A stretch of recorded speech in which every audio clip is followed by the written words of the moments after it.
The air carrier has safely reached the coastal border of Manhattan. Everyone is readying themselves to head out and start the mission. Ford has a last briefing with his soldiers, while Newton checks that all the equipment is being packed in. All the while, Admiral Stenz remains skeptical on the whole operation. He mentions a final time to Vivienne how he has agreed to take them here because he knows Admiral Stacker and will do whatever he can to help. But even he believes heading out into an apocalyptic zone like this is suicide. Not to mention, he also has his doubts on the whole Jaeger program. Vivienne understands, but whether they like it or not, apocalypse has been upon them for years. She doesn't intend to suffer that without doing all they can. Soon, Newton, Nick, Serizawa, Vivienne, and many other scientists head to the mainland while Captain Ford and his soldiers guard them. They arrive at Brooklyn first, right next to the Brooklyn Bridge, where the headquarters of the local military base is. They all meet with Colonel Hicks, who is in charge of controlling the Manhattan Black Site. Ford informs them on their mission and shows the official order Newton and Nick received from Admiral Stacker. Hicks firmly believes they are all insane, but allows them to enter the city because of the official order. They walk through the small military base as Hicks informs them all they know about the kaiju that has been using the city as its nest for the last months. They know it's one massive bastard and always disappears before they can track it with their missiles. Whatever they do, they can't lure it out of the city. It's protecting something. Nick quickly believes that this means it has indeed laid eggs and that's what it's protecting. What else could it be?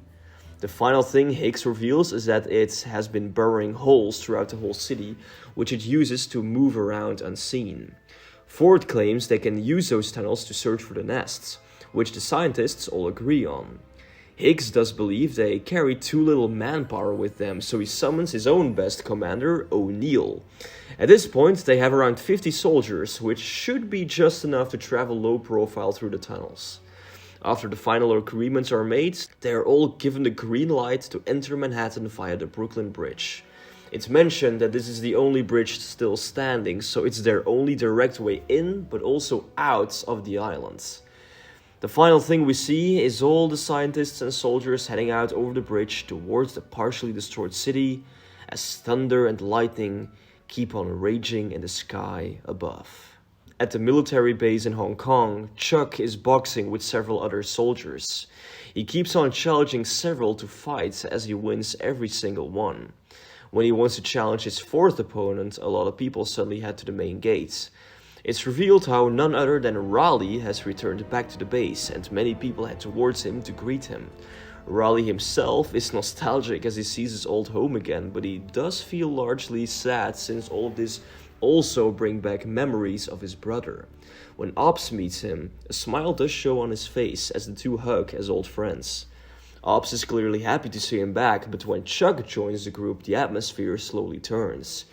He only hopes that Raleigh is fit enough to get back in the saddle, but his tone is more bitter than it is motivating. Afterwards, Raleigh is shown to his quarters. It's the same one from a year ago, but now with only a single bed.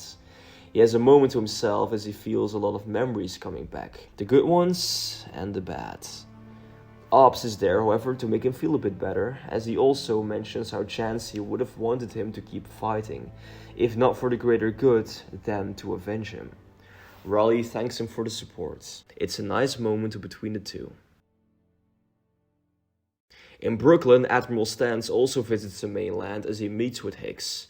The two have a talk about the mission that is currently in motion, even though they both believe it to be suicide.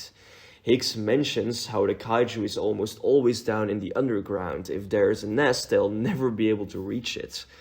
It's now that the two come up with a plan to lure the kaiju out in the open. That way the team has a clear passage.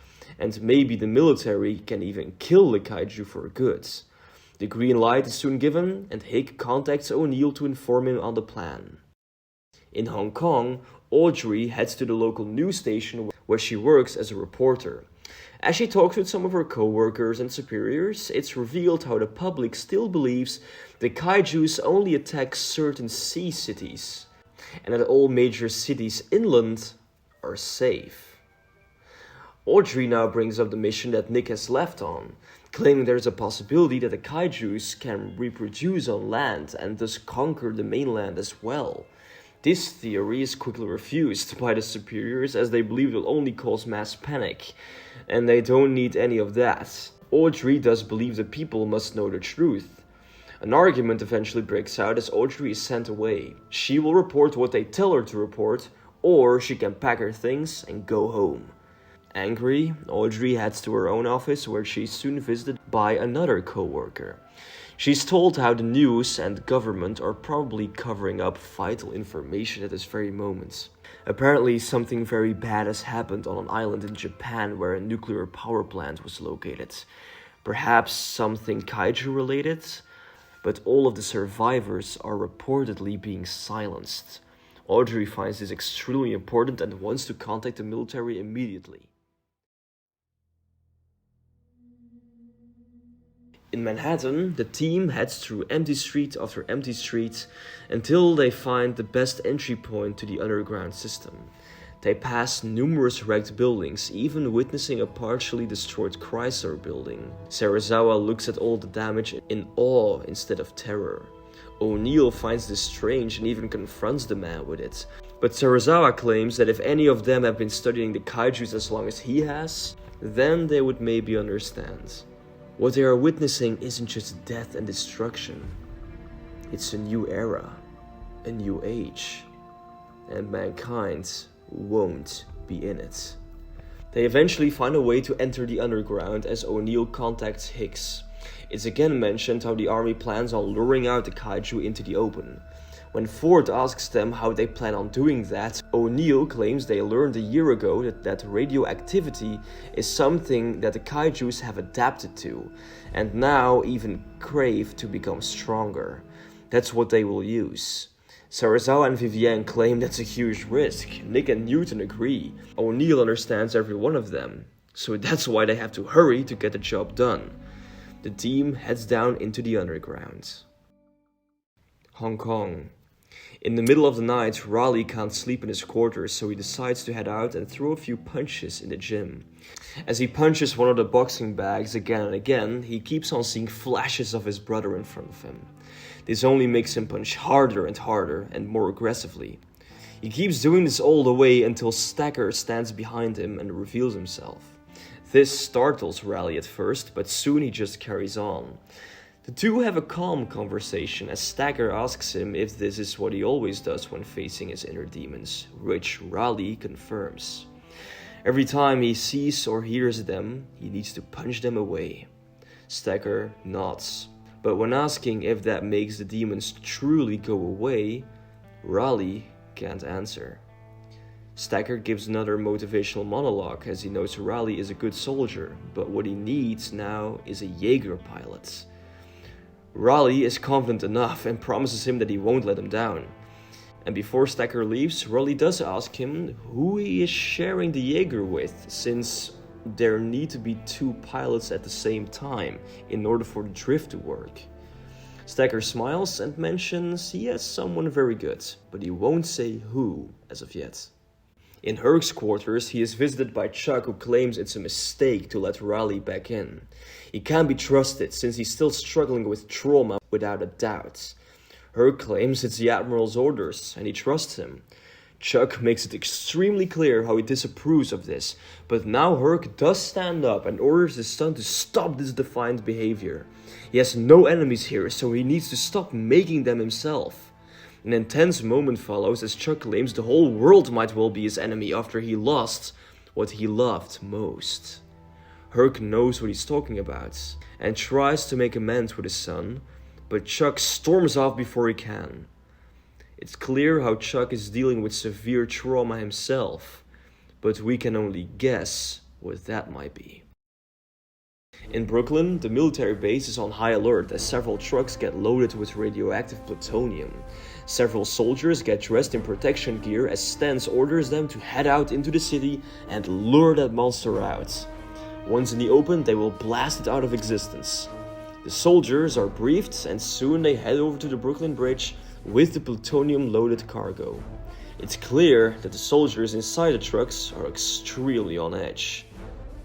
Hicks informs O'Neill via an earpiece again while the team is beneath the city in the destroyed sewers and underground metro tracks. As they dwell deeper and deeper into the dark, everyone gets more and more anxious. Ford and O'Neill both portray themselves as strong leaders, but even they aren't sure what they will stumble into. Soon, they stumble upon a massive hole that has been burrowed, most likely by the kaiju. It goes deeper into the center of the city, and the team heads down there as they can't hear or see anything moving. So that must mean the monster isn't close. Hopefully. At the same time, the trucks arrive near Central Park as the soldiers unload the plutonium, and now they can only wait. The team, meanwhile, continues their advance in the underground. Nick is shaking and deeply regrets going with Newton. What was he thinking? He could have simply stayed in his apartment with Audrey. He could have simply said no. But no, he of course had to be all heroic. Newton chuckles and tells him to look at the bright side. They will be heroes forever. If they die. And that comment doesn't help Nick at all. The soldiers at Central Park are waiting for a very long time. Rain has started to come down again. The overall atmosphere is simply miserable, as the cloud is still very dark and grey. It's when one of them wants to contact Hicks that they can feel something moving. Very faintly, the ground starts to shiver. Every few seconds, the shivering gets a bit more intense. Soon, all the soldiers can feel it. It's something beneath the surface. Something moving. The team in the underground hole can feel it too when Ford and O'Neill mention it. It's deadly silent, but in the distance they can hear it. Something very big is moving, crawling around it seems. Vivienne starts to pray to herself, while Serizawa is in absolute awe. He has never come so close to a kaiju. It's again shown how deeply infatuated this man is. It's then that they hear a distant growl. Newton knows for sure. The monster is here. Outside, the ground starts to shiver more and more as the soldiers start to load up the trucks again with the plutonium. They know the monster will show up at any second, and at that time, they need to move. All of them get in the truck, ready to leave, knowing the kaiju will be right behind them. Two soldiers quickly retrieve the last of the plutonium samples further down the street, where they had placed it. When they grab it, the ground suddenly shakes very intensely. They fall over, only to witness the street completely cracking open. The kaiju is right beneath them. The other soldiers yell at them to run, leave the plutonium, run to the trucks, now get out of there. The two rangers get back up and run for their lives, while the entire street cracks open, revealing a massive silhouette that slowly comes out of it. As we see the two soldiers running in the foreground, in the background we see a massive monstrosity crawling out of the very ground beneath them. The soldiers reach the trucks, but they can't contain themselves. They look back, and we witness the massive kaiju in its full display as it towers highly above them.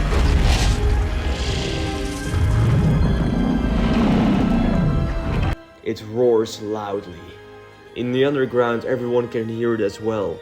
Serizawa gasps with a tear in his eye. It's an incredible moment for him.